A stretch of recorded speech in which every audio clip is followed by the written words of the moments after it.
In the previous chapter, we saw the intense build-up to the Double Dragon Gathering, where sects from across the region prepared to showcase their might. The Han family faced internal strife, with second young Master Han narrowly escaping harsh punishment due to his elder brother's intervention, who emphasized strength over status.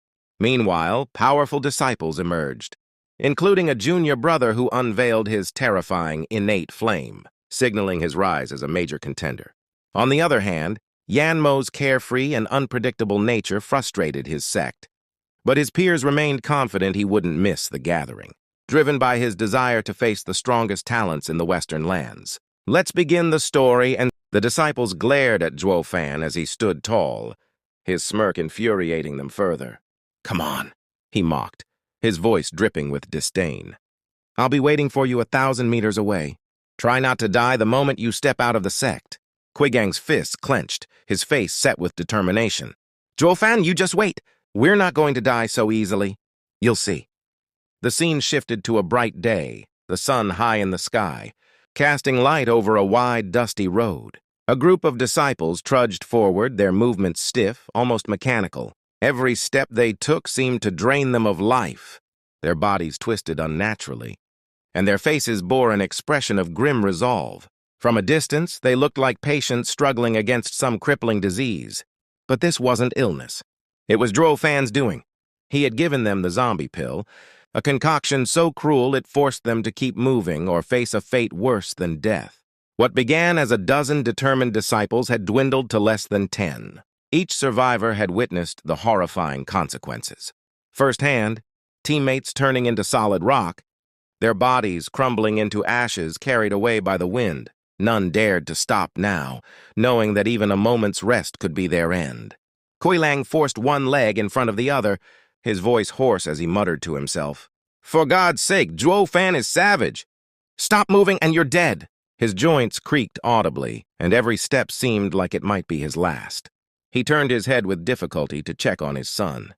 "Ganger, how are you holding up?" Kuigang, barely keeping pace, looked up with exhausted eyes. "Dad, it's been 10 days.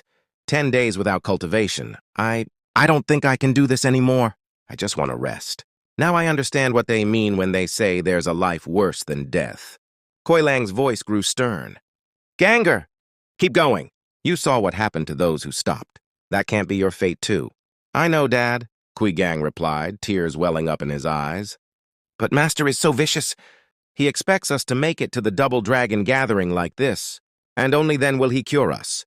On a nearby cliff, Venerables watched the struggling disciples alongside the Zhuo Fan rest on a rock, his expression one of complete ease. Fiend Yang, however, frowned deeply. "Isn't this enough? So many have died already. If we keep this up, there'll be no one left to attend the gathering." Zhuo Fan scoffed. "Then I'll just go alone. Weaklings have no place in this journey. Those who fall were never meant to make it." His eyes sparkled with amusement as he gestured at the staggering disciples. "Look at them now. They figured out a steady rhythm. It's almost like walking. Now that's progress." The Venerables exchanged worried glances, their faces heavy with concern. Fiend Yang hesitated before speaking. "They're reaching their limits. They're practically mortals now, exhausted beyond belief. A short break would do them some good." "Are you sure about that?" Zhuo Fan's grin widened, his tone dripping with mischief. "The Double Dragon Gathering isn't far off. We can't afford delays." Fiend Yang pressed on. "A half-day break won't hurt." Zhuo Fan sighed theatrically. "All right, if you insist. There's a town up ahead. We'll rest there." An hour later, the group arrived at their destination, only to find an eerie silence hanging over the town. Not a single person was in sight, not even the sound of animals. The stillness was suffocating, the town looking like it hadn't been touched for weeks. The Venerables scanned their surroundings, their senses sharp. "Zhuo Fan, this place feels wrong," one of them muttered. "We shouldn't stay here long."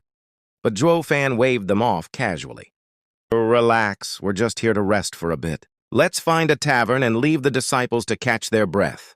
They entered a dusty tavern and took a table, releasing their discerning fields, to search for any signs of life.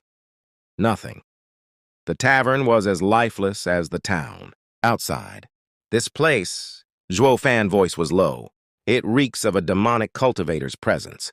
Recent too, judging by the state of the furniture. It's been abandoned for half a month at most. Fan tapped a finger on the table, his expression thoughtful. If he's still here, we'll deal with it. If not, it's none of our concern. Let's not overthink this. The Venerables nodded, their unease momentarily set aside. Food and wine were brought out, and for a brief moment, the group allowed themselves to relax. Cheers to overcoming the first stage of training, Fan exclaimed, raising his cup with a wide grin. The others responded in kind, their spirits lifting as they toasted. But just as the meal ended, Fan's voice cut through the air like a blade. Time to go! The disciples struggled to rise from their seats, but their bodies refused to move. Panic set in as they realized what was happening.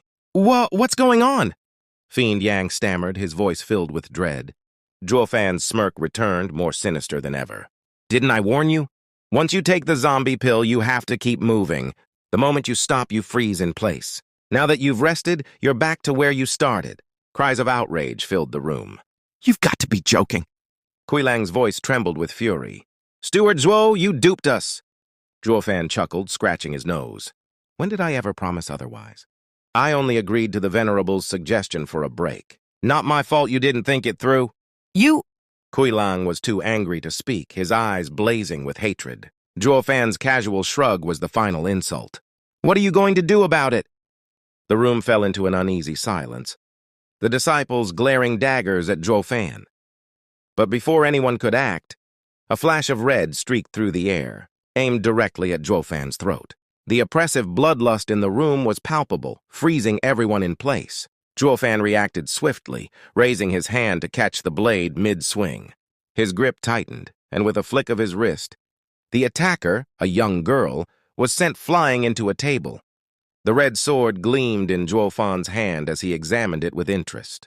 A 6th-grade spiritual weapon, he mused, his tone cold.